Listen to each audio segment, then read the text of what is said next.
morning. Good morning.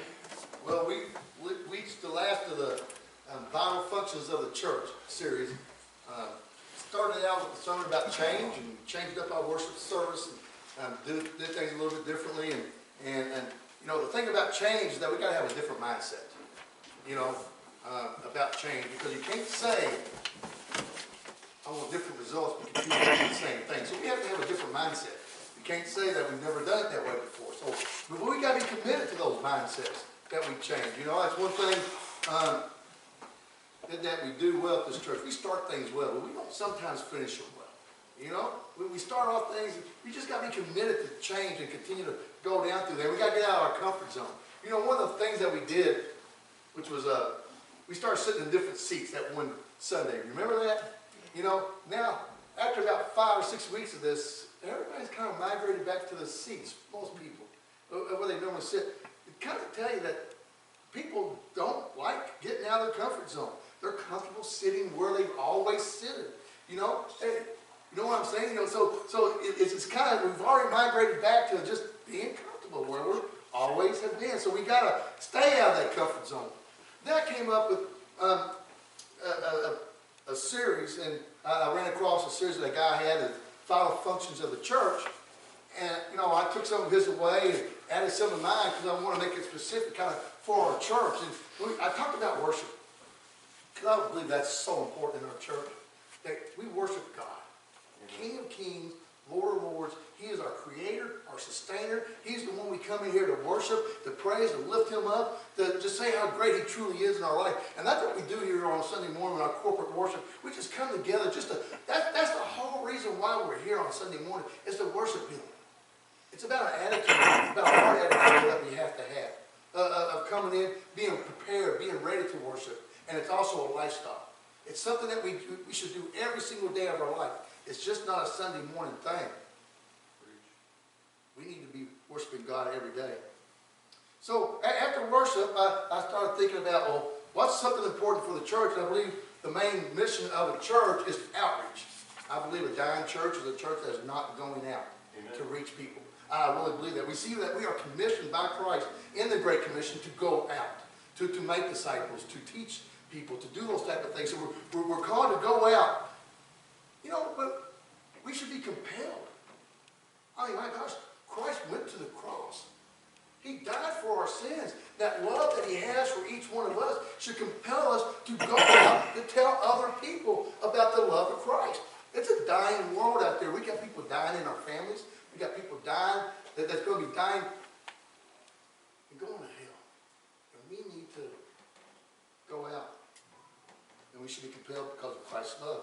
So after we go out, let's say, we bring people in, we've got to be able to disciple these people. That was my next one, was discipleship. And that's about relationships, about pouring your life into other people's lives, discipling them, to teach them to become Christians, to walk a good walk, to model Jesus. You know, and they would in turn be able to go out and disciple other people.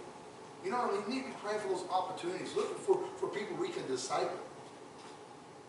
Then last week I talked about serving others and how important it is to follow the example that Christ has given us in serving others. You know, we talked about Jesus washing the disciples' feet, and he said, make this an example of how you should serve other people. Jesus is saying, put others first. Have compassion for people. Look for ways to serve other people. And you need to be ready for those opportunities. Well, to wrap this up, I believe that all that is for nothing if we don't trust God. Amen. And so that's my final one, is trusting God. And we're going to be in Proverbs chapter 3, verses 5 and 6. If you didn't bring your Bible, it's in 512 in the Pew Bible if you want to open it up. But we're going to be talking about trusting God. And we're going to be talking about, you know, this Bible verse is a verse that we all probably know. Probably can almost quote it by heart because we say it all the time, because trusting is something that we have. But we're talking about trusting God. And so if you will, please stand as I read God's word here. And we'll be talking a little bit about these verses later, so keep it bookmarked there. So Proverbs chapter 3, starting verse 5, says, trust in the Lord with all your heart. Do not lean on your own understanding. In all your ways acknowledge Him, and He will make your paths straight. Please pray. Lord Heavenly Father, just thank you for being able to come here to church. Lord, that we can come, sing songs, and worship, and Lord, that I pray that this message I'm about to speak is not my words, but yours. I pray that, God, somehow I can just get out of your way. It's only through your strength that I'm able to do any of this. I know that without you, God, thank you for what you do in our lives. Jesus Christ, amen. Maybe see. You know, I study, I read commentaries, and I pull up other sermons and about what I want to preach about, and I read a lot of different things before I actually put my outline together and start about what I preach. And I ran across a story about it's a pastor named Johnny Boatfield when he was younger, and his friend Ryan. And he said that they were childhood friends, and man, there was nothing that one owned that the other one couldn't borrow. Shirts, footballs, basketballs, gloves, it didn't matter, clothes. It didn't really matter. If the other one wanted it and wanted to borrow it, they could borrow it. But one day Johnny went to Ryan and said, hey, can I borrow your new Game Boy game that you just got? The answer kind of floored him. Ryan said, I'll give you an answer tomorrow. I said, okay. Next day he came up and said, hey Ryan, what about that game? You gonna let me borrow it? Ryan pulls out a contract and lays it down. It has all these stipulations about the game, about all these different things. Johnny's kind of taken back about it. And one of the lines in the contract was, if you break it or lose it, you are responsible for replacing it. John's like, wait a minute now. We've been best friends since we've both been in diapers. We let each other borrow everything. Why all of a sudden this? Don't you trust me? Man, let me really think about when it comes to letting people borrow things, it's not about friendship. It's about trust, isn't it? You gotta trust that person. Have you ever let anybody borrow something of yours and you're kind of leery about doing it? You know, if you want to borrow my truck, there's a small list of people who I would probably allow to borrow my truck. You know, I would think that that person would have to bring it back in better shape than what I left. So there's a small list. If you think that list is small, you ought to see the list I have for borrowing my motorcycle. I actually have rules for somebody to borrow my motorcycle. The first rule is pretty simple. I have to know that you can ride. Not that you tell me you can ride, but I simply have to know that you have rode a motorcycle and know how to ride a motorcycle. Because believe me, it's not something you can just jump on and just go take off on. The second one, though, is what usually gets most people. And I do this one just to weed out all the ones who just want to take it for a joyride. It is, you have to pay for the damage if you wreck it. Not pay for my deductible, but to pay for the damage that you caused. Boy, I tell you what, that has eliminated a lot of people from wanting to ride my bike. Because I'm serious about that, because I don't trust anybody to just go out there and jump on my bike and then take off on it. You know? Who do we trust? How do we trust the people how do we trust people with what we have? I really believe that sometimes we treat God that way. You know, He gives us stuff that we're to do, and we're too busy hanging on to our own things than to trust Him with what we have. We have stipulations. We have things with God. Well, God, I know this financial problem is here, but you're holding on to it. You don't turn it over to it. God, I know I see this problem that I'm really trying to get through. I want you to, but we have trust issues. We don't allow God to take care of the problems. You know, we have conditions when it comes to trusting God in our life. I speak for myself. I think I also speak for a lot of other people. You know, trust is a practical working out of our faith. That's what trust is. It's when we trust God, we show that our faith is real to Him. So we have faith, but then that trust is that practical working out of that faith. You know, C.S. Lewis wrote, to trust Him means of course, trying to do all that he says. There would be no sense in saying you trusted a person if you would not take his advice. Thus, if you have really handed yourself over to him, it must follow that you are trying to obey him, but trying in a new way, a less worried way. And how true of a statement that is. Connie and I was looking for a camper. We ran across a used camper. We really liked the way it looked. We really liked a lot of things. I wasn't really good at knowing what's right or what was wrong. So I have a real good friend named Don. He was a mechanic. He has camped his whole life. So I asked him to go with me. So I went picked him up and we went to Corbin, Kentucky. And on the way there, Don looked at me and says, "Greg, what if I tell you not to buy it? What are you going to do?" I said, "Well, Don, I wouldn't waste your time. And I trust your opinion. So if you tell me not to buy it, then I'll buy it." There's a lot of times that God tells us to do something, but we're not willing to listen to what he tells us because we don't want to hear the answer. Proverbs 3, 5, and 6, as I said, verse 5 says, "Trust in your Lord with all your heart, and do not lean on your own understanding." Man, that verse right there, I think the writer here is saying, don't trust in your mind, trust in your heart. Trust what God has to say. Because when you trust with your mind, you're too busy thinking about everything. Too busy thinking about all the problems. Trust with your heart, not with your mind. Because when you trust with your mind, then you're going to lean on your own understanding instead of leaning on what God has for you. Makes sense? I mean, it does to me. That when we start thinking about what we want, then we're going to trust in what we want instead of trusting what God has in our heart. And verse 6 says, "If you acknowledge, in all your ways acknowledge him, and he will make your path straight." And he's saying that, so don't in your own understanding, but acknowledge God. Trust in him, and he will make your path straight. Or he will get you through what you're going through. Am I right? I mean, that's just the way it is. I mean, man, I'm glad I don't have to understand how everything works before I do it. I mean, if I had to understand how a microwave worked before I used it, I would be standing with a cold plate of food for a long time. Because I don't truly understand a microwave and how it works. I know you put it in, you push a button, it works. But that's it.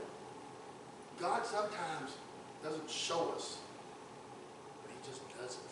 And we don't always understand how he does it. We just have to trust that he does it. You get in the Bible and you read a lot of stories about trust. And then as I was reading different ones that, came to Noah. You get to Genesis chapter 5 and 6. You see Noah comes to God. Or God comes to Noah and says, "This is a corrupt bunch of people here. Man, they are corrupt. I can't trust any of them. It's a very wicked and evil generation. And what I need you to do, I'm going to flood the earth. I need you to build me an ark." He gives him the dimensions. He says, "This is what I need you to do." Noah and his sons start building the ark. It took 120 years. And the reason it took 120 years for him to build that ark is that God wanted to give people time to repent. They ridiculed Noah. They made fun of Noah. Here he's building this ark in the middle of the desert. There's no water anywhere around. I mean, not only does he, if he builds a house, he's going to get it to anywhere for it to. And they are ridiculing him. They're making fun of him. But Noah trusts God, and he builds it. Because we get in the verse 22 there, in the chapter 6, and Noah did according to what God commanded. He trusted God, even though it made no sense whatsoever. I think that's what the focus is. Because Noah didn't make excuses. He didn't come up and say, "Well, God, it's kind of silly for me to build an ark. Well, how long we're going to do this?" He didn't make any type of excuse. He just built the ark. And when we look at this, we see that he was centered upon God and not upon himself. Because when we stop trusting God, we become me-centered. We think that we're the ones that can take care of the problems. We're the ones that can do all the things. And we get focused on ourselves. And when we get focused on ourselves, then we lose sight of God. So we have to trust God. We have to focus on Him and know that He has a plan and that the things that He wants us to do. When we trust God, I believe our future is under control. I've got 3 things I want to talk about today. And 3 things that are personal. They do hit home kind of close. That we really need to trust God in. And this will be for our church, but also individual. The first thing is we need to trust God with our time. We need to trust God with our time. Mike, we are a busy people. Am I right? We run from point A to point B. We get home. We get home or get up in the morning, maybe drink a cup of coffee, do a certain amount of things, go off to work or go to school, and we come home, and then boom, boom, boom, we got all these other things to do. We go to bed, watch a little TV, get up the next day, it's the same thing, am I right? It's just repeat one time after another. We are a busy people. We always have something going on. We are a microwave society. We want things, we want them now. We don't want to wait, we don't want anything. We burn the candles on both ends way too often. We really value our time. We value our time as being something that I don't have time to go do this because it's more important I go do something else. And we value our time like that. Let me tell you what. Who wants to see us to stay busy? Satan does. He is the God of the urgent. He is the God of fast living. God, I believe sin does not always drive us to do sinful type of things. I believe it always drives us to an exhaustion, a tiredness, a fatigue, where we can't get up and do God's will, where we can't get up and do the thing that He calls us to do. Christianity is not about inviting Jesus to speed up our life. It's about noticing Jesus sitting at the rest stop, taking some time with Him. And I believe that when we are go all the time, I believe we miss out on so many different things in our life. We understand that our time is limited and we just want to get the most out of our life. And we just go at all times. In Galatians, sorry about that, in James, chapter 4, verses 13 and 15, it says, if anyone among you, sorry, wrong chapter. Come now, you say, today or tomorrow we will go to such and such a city, spend a little there, engage in business, make a profit, yet do not know what your life will be like tomorrow. You are just a vapor that appears for a little while and then vanishes away. Instead, you ought to say, if the Lord wills, we will live and also do this or do that. James says we don't have much time.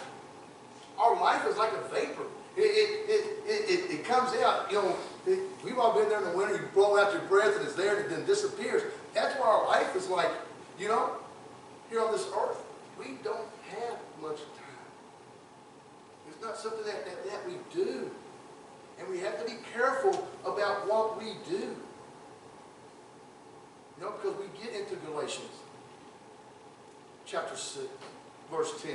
And it says, so then while we have opportunity, let's do good to all people, especially those who are the household of faith. So Paul tells us there that we need to take every opportunity to do good among all people. And the thing is, I guess when I'm telling all this, that what we need to really truly understand is that we need to be good stewards of our time. We need to allow God to guard our time. Time is something that we've talked about before that you can't really get back. If you miss an hour here or an hour there, you oversleep, you run late, you can never really get that time back. But I'm telling you this, if you take time in your mornings to get up and spend time with God, you're a good steward with your time. God will make you time available for you to do things to help other people. We don't trust God with our time the way we should trust God with our time. We ought to allow Him to guide us, to direct us, to send us places to do different types of things because He exists.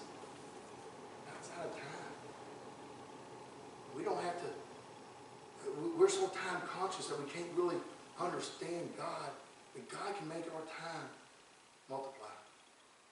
There's no doubt about it. He can give you opportunities and he can give you things to be able to do if we just take a little bit of it and focus on him and give it to him and trust him with our time. Next thing I want us to see, that we need to trust God with our finances. With our finances. That one hits close to home. We can talk about time, we can talk about that, but when we start talking about finances, it's a little different story. You know, in Matthew chapter 22, verses 15 through 22, Jesus is confronted with the question. And it says, then the Pharisees went out and plotted together and how they might trap him in what he said. And he sent their disciples to him, along with the Herodians, saying, teachers, we know that you are truthful and teach the way of God in truth and defer to no one, and you are not partial to anyone. Tell us then, what do you think? Is it lawful to give a poll tax to Caesar or not? But Jesus perceived their malice and said, why are you testing me, you hypocrites? Show me the coin used for the poll tax. And they brought him a denarius. And he said to them, whose likeness and inscription is this? And they said to him, Caesar's. Then he said to them, then render to Caesar the things that are Caesar's, and to God the things that are God's. And hearing this, they were amazed, and leaving him, they went away. So this whole scenario is the Pharisees, they're trying to catch Jesus in a trick question. They want him to say something, give them an answer one way or the other, where they could take him to the chief priest or to Herod or even the Caesars as blasphemy, so they can crucify him. And they're trying to find a way, and they come and they ask him, and they think they have him, but they really just don't know who they're dealing with, do they? And Jesus says, well, you give the Caesar what's his. The God what is God. He gave an answer that they really were dumbfounded with. They couldn't do anything with it, so they just went away. You know, Jesus gives New Testament reasons on why we should give. You know, you go back to Peter and Jesus when they had to pay the temple tax, and Peter caught a fish. They had to write him out, and he went and did that. And he gives an example of in Mark about a widow who gives everything she has. Jesus says, that's it right there. She has more treasure in heaven than anybody who gave out of what they have. She gave everything. And he gives us those New Testament ways. Because in the Old Testament, they were taught to give 10%. That was the law. They were taught to give 10% of their tithe. 3 different types of tithing. There was one that was going to the Levites, one that was going to the temple, and the one was for the poor of the land. So they were told to give 10%. But Jesus' grace goes past the law. And he says that not only should you give your tithe,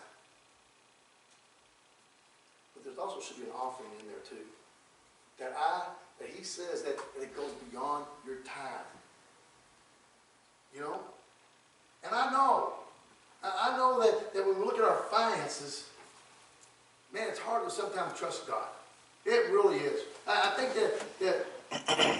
that's hard to look at our pocket, at our checkbook sometimes and say, I can't afford that.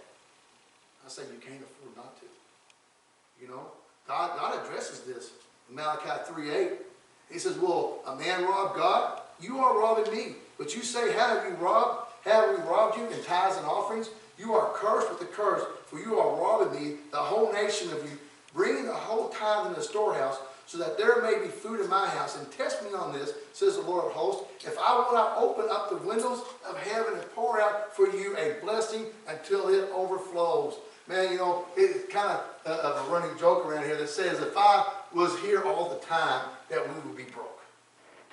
That any time that anybody ever called up, I'm like, sure, we can take care of that. I would not spend all of our money on something like that, but I will always go under the assumption that if I give, God's going to find a way.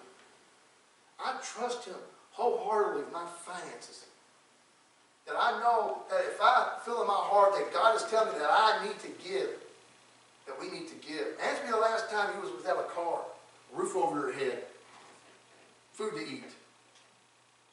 You might not ever have everything that you want, but I guarantee that God will make sure you have everything that you need. Amen.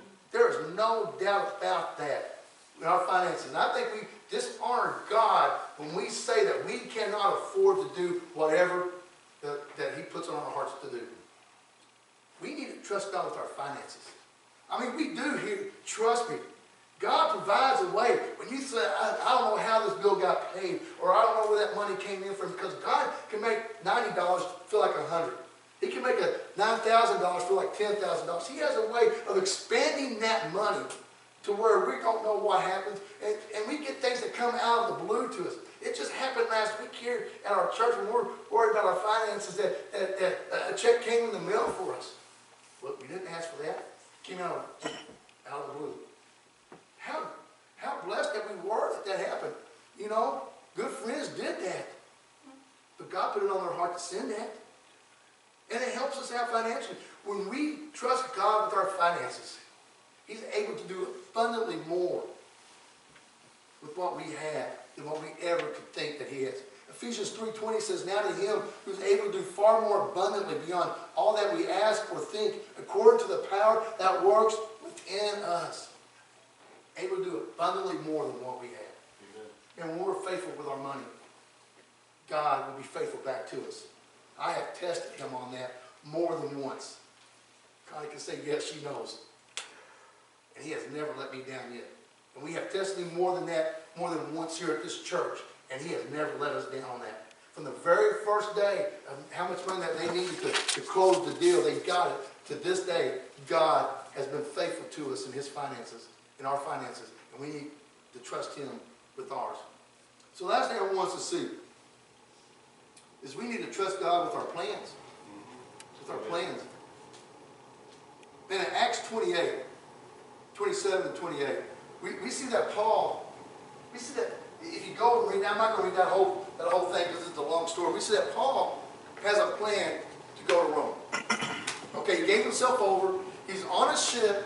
He's going to be heading to Rome to have a meeting with the highest power in his world, that is Caesar.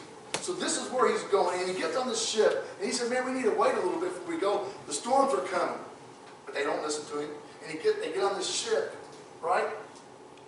And they get shipwrecked. The storm comes. There's 276 men on this ship.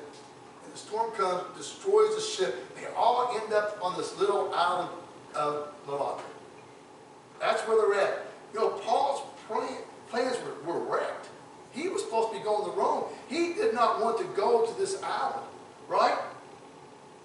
And I really do love this passage because I won't say I'm organizedly challenged, but I don't believe in having an A, B, C, D just spelled out perfectly. So if something goes wrong with my plan, we just redirect and go somewhere else. But people who have to have it exactly right, if something goes wrong, it's the end of the world sometimes.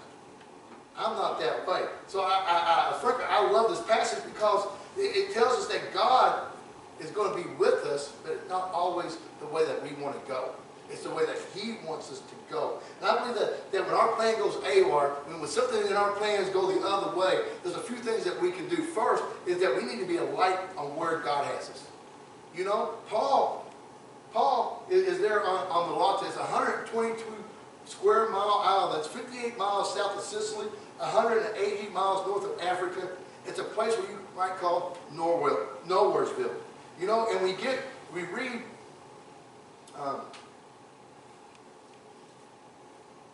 read the first 7 verses here in 28. It says, when they had been brought safely through, then we found out that the island was called Malta. The natives showed us extraordinary kindness, for because of the rain that had set in and because of the cold, they kindled a fire and received us all. But when Paul had gathered a bundle of sticks and laid them on the fire, a viper came out because of the heat and fastened itself to his hand. And when the natives saw the creature hanging from his hand, they began to say to one another, undoubtedly this man is a murderer, and though he had been saved from the sea, justice has not allowed him to live. However, he shook the creature off into the fire and suffered no harm. They were expecting that he was about to swell up or suddenly fall down dead. But after they had waited a long time, they had seen nothing unusual happen to him. And they changed their minds and began to say that he was a god. So we see that this happens, and they're sitting there and they're cold and wet, and the natives start trying to put a fire together, and Paul's like, well, you know what, I'm not just going to sit here, I'm going to go help. And so he starts gathering up wood and gets bit by that snake. Man, the natives there was like, he's going to die. He did something wrong. But he didn't die. And then they started looking at him a little differently. See, Paul was supposed to go to Rome. But because of what happened with the snake bite, they looked at Paul and wanted to know, why are you unique? Why didn't that snake kill you? And guess what Paul got to do? Preach the gospel. See, those people, God wanted those people to hear the gospel. And he sent Paul to that island for that reason. And this brings me to my second point. See, not only did God provide for Paul, not only did God give him an appointment to take care of him, but God also provided a way, because after a while they provided him a ship, and they were able to sail away from there into the Straits of Malta, and they stayed there all winter long during this time. And the people there was believers that were there, and they took care of Paul and the sailors and everybody the whole time they was there. And we get to the end of the story, we see Paul finally makes it to Rome. And there was about 30 or 40 believers waiting for Paul. Paul gets off the ship, starts making his way. And they were there encouraging him, lifting him up, and walking with him. You see, God provides. Not only does he provide things for us, but he's going to provide for us to get through with our plans. I mean, you can really trust God to provide. And we need to just be available to him, because God is going to change plans. We might have our own plans, but God is going to change them midstream. And he's going to send us a different way. And we just have to be willing to say, okay, God, I know that this isn't what I wanted, but this is what you want. I'm going to make the best out of this situation, and I'm going to do what you call me to do. You read the Bible. Paul's plans were changed a lot by God. He wanted to go one way, God sent him another way. And we see that that's what God does for us. Anybody remember Psalm 25:4? It's an old VBS. Old VBS verse.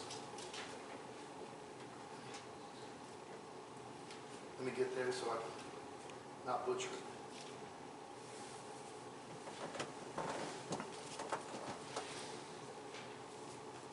I might get this. Psalm 25:4 says, "Make me know your path, your ways, O Lord. Teach me your paths." Make me know your ways, O Lord. Teach me your paths. And that should be our prayer to God. Just let me know what you want, God. Let me get aligned with you. And you can teach me your ways. And I can do what you call me to do. When it comes to making plans, we have to trust God in every single one of them. So to wrap this up, have you ever thought about who you can trust and who you can't trust? Whether it's with a material thing, or maybe with a secret, or maybe with something that's going on in your life. Man, you just think you can trust that person. How many times when you thought you could trust somebody, they betrayed you? You know what? God is somebody we can trust that will never betray you. He's always working for you, always being with you, helping you through these things. Trust, the definition of trust is a firm belief in the reliability, truth, or ability of something or someone. And man, we can trust in God, the reliability of God. We can trust in the ability of God to get us through anything at all. You know, I believe that trust is kind of like if you're in a car and God's driving and you see an object in the road in the car and just head straight for that object, and you're like, hey, you see that thing up there? He just keeps driving. How many times that when your kids were driving that you had to reach over and grab the steering wheel because they was getting ready to hit something? I mean, and you reach over and you grab the steering wheel and you jerk it because you don't trust God might be saying you need to go through that, whatever's in front of you. I'll get you through it, but you need to go through it. And God might take it and divert you and go around it. But when we look at that trust with God, we need to sit over there and just let God drive the car. I'm telling you, because we have trust issues. Let's just say that. I know we all do. Too many times we say we trust God with our time, money, and plans, but do we really? I say a good way to figure out if you trust God is look at your bank account. Where's your money going? I mean, are you tithing? Are you doing the things that God asked you to do? Write down on a piece of paper what you do for a week. By the time you get up, where you go, what stores you visited, when you had a Bible study, and then look at your time after about a week. Where's it focused at? Do you trust God with your time? What about the plans for your future? Plans that you have, do they involve God? We need to trust God as individuals. When we trust God as individuals, our church will be a church that trusts God. I just think that's something that we have to be able to do. The question is, how much do you trust God? And do you trust Him with everything in your life? Because that's what we're called to do. Please stand as I close this.